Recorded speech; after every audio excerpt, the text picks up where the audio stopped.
Baik. Assalamualaikum warahmatullahi wabarakatuh. Selamat malam semua peserta pelatihan penulisan kutipan.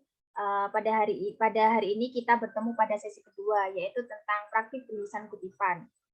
Di sini pematerinya seperti yang kemarin masih dengan Mas Wahyu Setio Bekti dari mahasiswa Universitas Brawijaya angkatan 2018 yang sudah sangat ahli pada materi ini.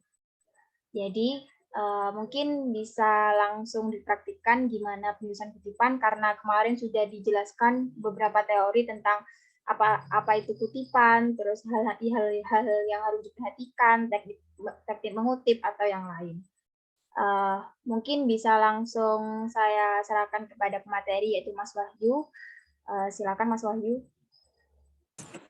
Oke, terima kasih atas kesempatannya. Karena kemarin kita sudah belajar terkait teori, terkait dengan bagaimana cara mengutip, bagaimana cara memparafrase, bagaimana cara mencantumkan nama penulis dan sebagainya. Mungkin sekarang kita langsung praktek bagaimana cara mengutip dan teknik mengutipnya seperti apa, kayak gitu. Bisa di next?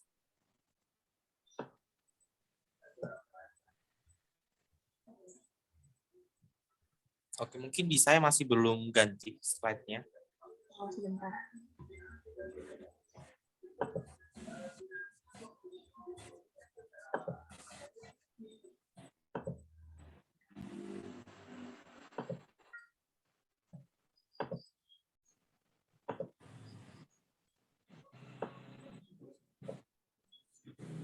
Apakah sudah Mas Wahyu?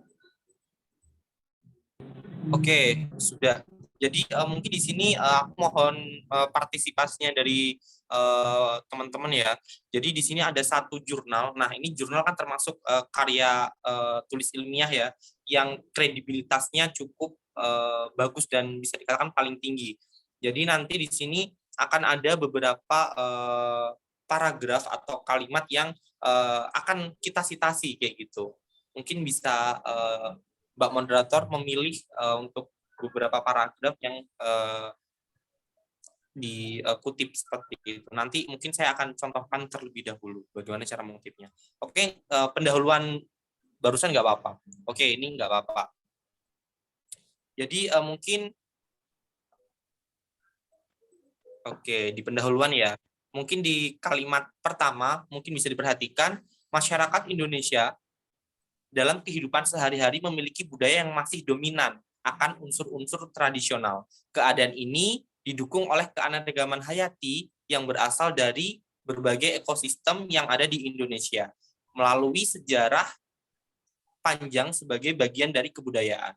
Nah, ini hasil kutipan dari Rahyuning, Yuniati, dan Pitopang 2013. Mungkin di sini kita ambil contoh aja ya, anggap aja ini bukunya Rahyuni kayak gitu. Terus kita ingin mensitasi atau ingin mengkutip kalimat ini gitu. Tadi ada dua kutipan ya, kutipan secara langsung dan kutipan tidak langsung. Kalau kutipan secara langsung, mohon maaf Mbak Moderator.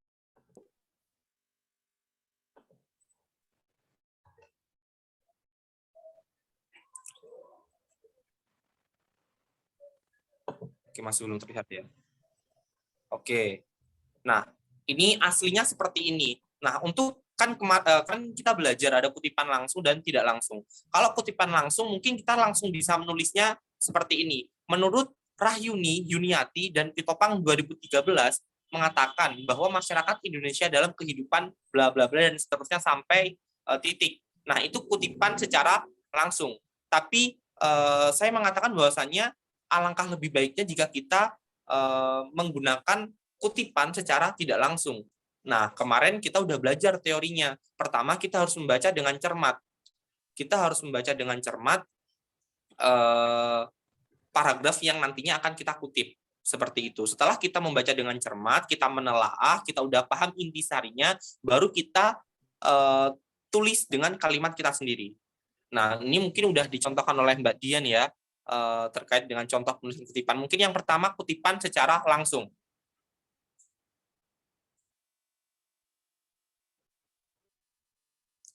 Nah, ada dua tipe atau dua style kepenulisan. Yang pertama, menurut diawali dengan kata menurut. Jadi menurut penulisnya siapa? Rahyuni misalnya. Rahyuni, oke, dalam kurung tahunnya,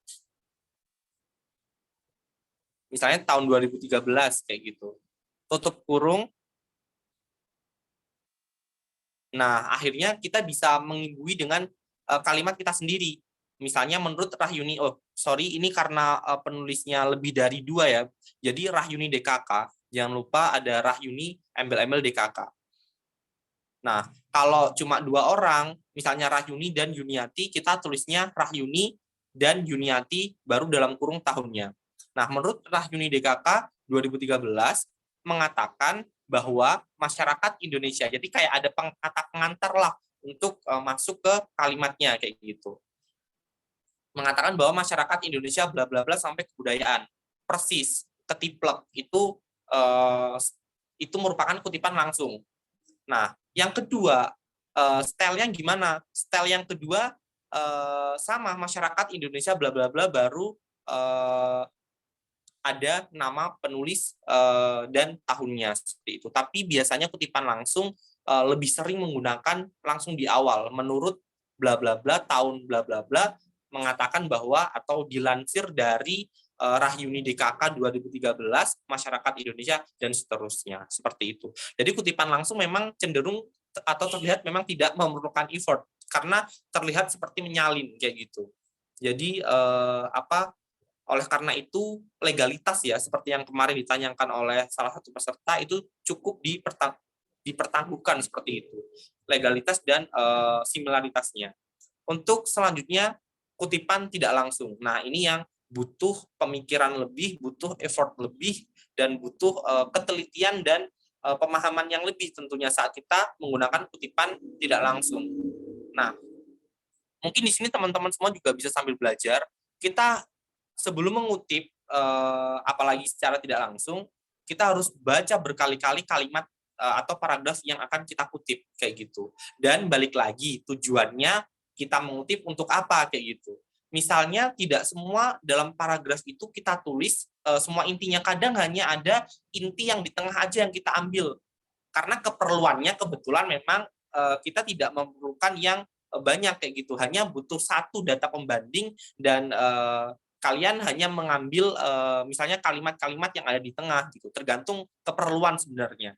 Cuma karena sekarang kita memang keperluannya tidak tahu ya, jadi mungkin kita atau aku ajarin cara memparafrase atau cara mengutip semuanya tapi dengan kalimat kita sendiri tanpa menghilangkan makna aslinya kayak gitu. Jadi yang paling pertama kita harus baca setidaknya 2-3 kali untuk memahami paragraf tersebut. Masyarakat Indonesia dalam kehidupan sehari-hari memiliki budaya yang masih dominan akan unsur tradisional. Nah, kalau kalimatnya saya rubah menjadi masyarakat Indonesia memiliki kebudayaan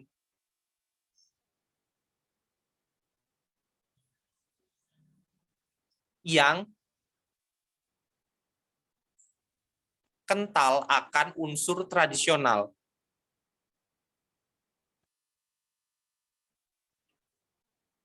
Nah, menurut kalian, apakah jika saya menuliskan atau mengganti kalimat pertama yang miliknya Rahyuni itu dengan kalimat saya sendiri seperti ini, apakah menurut kalian ini merubah makna sesungguhnya dari tulisan Rahyuni? Tidak. Tidak ya. Oke, jadi tidak ada unsur yang atau makna yang berubah. Jadi aman seperti itu. Tetapi apabila saya memelencengkan misalnya masyarakat Indonesia memiliki kebudayaan yang sangat sedikit tapi banyak atau didominasi oleh unsur tradisional. Nah, itu baru merubah karena kita menambah tetapi tambahannya itu tidak sesuai dengan isi keseluruhan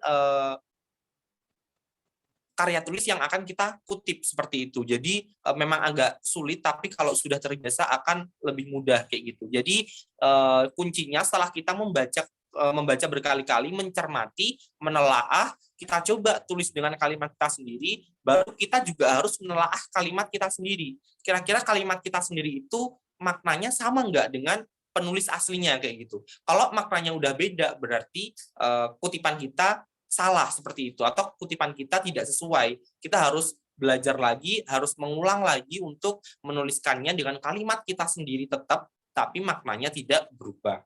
Nah, mungkin kita kalimat pertama kita tulis seperti ini, mungkin titik.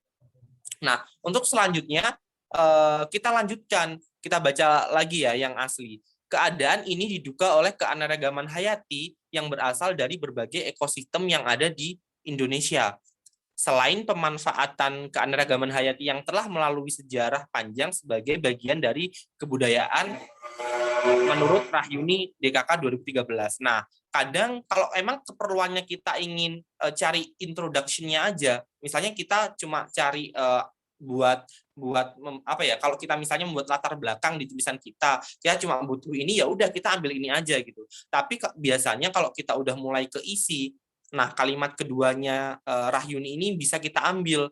Keadaan ini kan didukung oleh keanekaragaman hayati yang berasal dari berbagai ekosistem yang ada di Indonesia. Nah, ini mulai main pemikiran kita, Indonesia itu kaya akan keanekaragaman hayati. Nah, keanekaragaman hayati ini juga berbanding lurus dengan ekosistem yang banyak di Indonesia. Nah, dari sini kita bisa mainkan kata-katanya atau kalimatnya menjadi dengan Indonesia, atau mungkin kita tulisnya Indonesia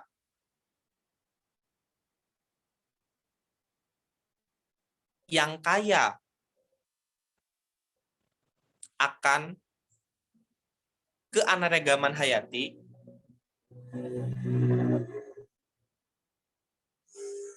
membuat ekosistem yang ada di Indonesia juga semakin banyak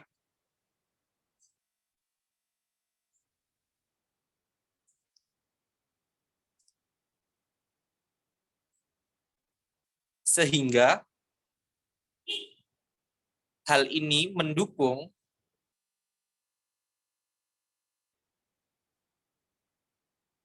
masyarakat Indonesia untuk memiliki kebudayaan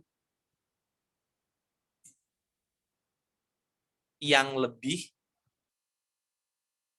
luas.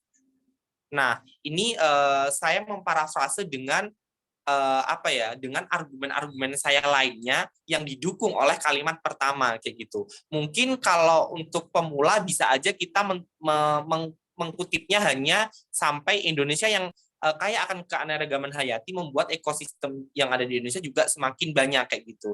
Nah, tetapi karena di awal kita udah mendapatkan kalimat masyarakat Indonesia memiliki kebudayaan yang kental akan unsur tradisional, ini bisa kita kaitkan dengan kalimat-kalimat sebelumnya. Kenapa saya berani mengkaitkan? Karena biasanya kalimat utama itu didukung oleh kalimat-kalimat setelahnya gitu. Biasanya kalau intinya di kalimat pertama, pasti kalimat kedua, ketiga, keempat, dan seterusnya itu kalimat penjelas. Jadi kita bisa otak-atik, kita bisa sesuka hati sebenarnya untuk memparafrase, tetapi maknanya tidak berubah kayak gitu. Jadi dengan hal yang seperti ini, itu akan memudahkan dan membuat tulisan kita juga semakin banyak semakin berbobot terus juga pastinya didukung oleh sumber-sumber yang kredibel seperti itu. Ini sedikit contoh untuk memparafrase seperti itu dan seterusnya sebenarnya. Jadi terlihat berbeda sekali masyarakat kutipan tidak langsung dan kutipan langsung. Kalau kutipan langsung memang cenderung terlihat seperti menyalin, tetapi kutipan tidak langsung ada effort kita membaca, menelaah, kita memadu-madankan, kita mengkaitkan, menyambungkan dengan kalimat-kalimat yang lain sehingga kalimat kita semakin berbobot dan semakin bagus kayak gitu. Jadi setelah saya mensitasi sampai kalimat kedua, tanpa saya melanjutkan untuk ke belakangnya, sebenarnya tidak apa-apa karena kunci dan benang merahnya sudah tersampaikan bahwasannya karena Indonesia ini sangat luas, otomatis ekosistemnya juga luas, otomatis keanekaragamannya juga luas, otomatis kebudayaannya juga luas, kan dasarnya seperti itu. Jadi cukup mudah sebenarnya untuk melakukan kutipan tidak langsung. Ini contoh yang pertama. Mungkin Mbak contohkan yang selanjutnya. Contoh kedua nanti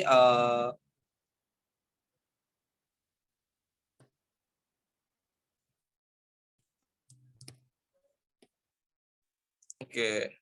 Untuk contoh kedua mungkin bisa, oke, mungkin ini berbau dengan teori. Mungkin kalau dengan berbau teori agak sulit ya mensitasi ya atau mengutip. Etnobotani adalah cabang keilmuan yang mempelajari hubungan langsung antara manusia dengan tumbuhan dalam hal pemanfaatan, pengelolaannya, terutama pada masyarakat tradisional. Sampai sini aja. Nah, ini cukup sulit sebenarnya untuk kita rubah yang benar-benar terlihat berubah. Tapi nggak apa-apa, it's okay. Kita masih bisa mengkutip dengan kalimat kita sendiri. Caranya seperti apa? Nah, ini perbendaharaan diksi harus kita perluas ya supaya saat mensitasi atau mengutip kita tidak kesulitan. Nah,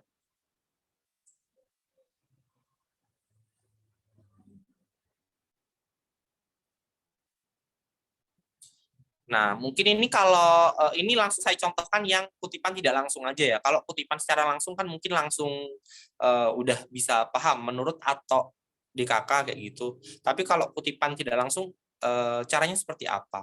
Nah, kita baca dulu. Etnobotani adalah cabang keilmuan yang mempelajari hubungan langsung antara manusia dengan tumbuhan dalam pemanfaatan dan pengelolaannya terutama pada masyarakat tradisional. Nah, ini bisa kita kutip secara tidak langsung.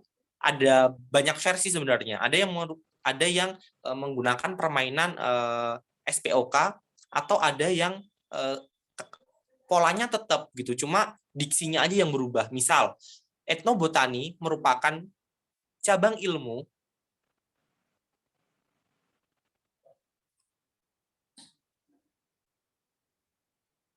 yang mempelajari hubungan. Nah, stop sampai sini dulu. Kita bisa membalik antara manusia dengan tumbuhan, kita bisa balik tumbuhan dan manusia. Tapi kita rubah lagi dengan kalimat kita sendiri menjadi etnobotani merupakan cabang ilmu yang mempelajari hubungan timbal balik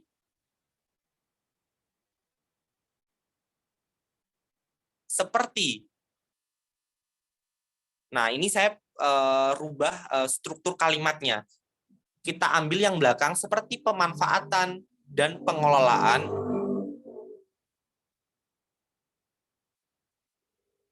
antara tumbuhan dengan manusia pada masyarakat tradisional. Nah, ini kan dari struktur kalimat juga udah berbeda. Meskipun beberapa terlihat masih sama ya, karena memang ini kan teori ya atau definisi. Kadang yang berbau dengan teori ataupun definisi dan hukum itu memang agak sulit kita parafrase. Tetapi menurut saya pribadi atau mungkin menurut teman-teman juga ini sudah berbeda dari kalimat yang atas, tapi intinya tetap sama garis besarnya. Atau kadang kalau kita orang-orang yang emang sudah cukup sering melakukan kutipan tidak langsung, kita bisa merubah kalimatnya menjadi etnobotani merupakan cabang ilmu yang mempelajari hubungan antara tumbuhan dalam kurung botani dengan manusia kayak gitu. Itu saja sebenarnya sudah garis besarnya, sudah intinya kayak gitu. Cuma tergantung balik lagi tujuan kita mengutip untuk apa gitu. Kalau untuk artikel ilmiah, saya rasa etnobotani merupakan cabang ilmu yang mempelajari hubungan antara tumbuhan dengan manusia, titik, itu udah cukup. Tetapi biasanya kalau untuk penulisan tugas akhir, skripsi, kita dituntut untuk lebih bervariasi seperti itu mungkin kalimatnya. Jadi bisa lebih panjangin seperti ini. Jadi ini mungkin salah satu contoh kutipan tidak langsung. Baru jangan lupa di akhir kita buka kurung untuk menambahkan nama penulisnya dan tahunnya atau et al. Sebenarnya Mbak Moderator, et al ini DKK gitu. Jadi harusnya kalau pedomannya di Indo pasti pakai DKK ya. Cuma kalau emang jurnalnya dipublikasikan secara internasional, DKK itu diganti et al. Jadi et al itu sebenarnya DKK sama aja gitu. Tapi tergantung balik lagi kebutuhan kita kayak gitu. Kebutuhan mengkutipnya itu nanti untuk apa gitu. Misalnya skripsi atau jurnal tapi publish-nya di internasional. Mungkin penggunaannya et al seperti itu. Jadi ini merupakan contoh kutipan secara tidak langsung.